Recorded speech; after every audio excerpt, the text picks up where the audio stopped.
গাঙ্গেয় পশ্চিমবঙ্গ ও তৎসংলগ্ন বাংলাদেশের পশ্চিমাংশের অবস্থানরত স্থল গভীর নিম্নচাপটি সামান্য পশ্চিম দিকে অগ্রসর হয়ে আজ দুপুর 12টায় পশ্চিমবঙ্গ ও তৎসংলগ্ন ঝাড়খণ্ড এলাকায় অবস্থান করছিল। এটি আরও উত্তর পশ্চিম দিক থেকে অগ্রসর হয়ে ক্রমান্বয়ে দুর্বল হতে পারে। এর প্রভাবে উত্তর বঙ্গোপসাগর ও বাংলাদেশের উপকূলীয় এলাকায় গভীর সঞ্চালনশীল মেঘমালা সৃষ্টি অব্যাহত রয়েছে।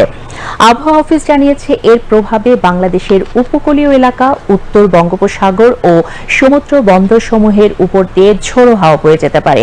চট্টগ্রাম, কক্সবাজার, মোংলা ও পায়রা সমুদ্র বন্দরসমূহকে ৩ নম্বর স্থানীয় সতর্ক সংকেত, আমি আবার বলছি ৩ নম্বর স্থানীয় সতর্ক সংকেত দেখিয়ে যেতে বলা হয়েছে। উত্তর বঙ্গোপসাগরে অবস্থানরত সকল মাছ ধরার নৌকা ও ট্রলার সমূহকে পরবর্তী নির্দেশ না দেওয়া পর্যন্ত নিরাপদ আশ্রয়ে থাকতে বলা হয়েছে।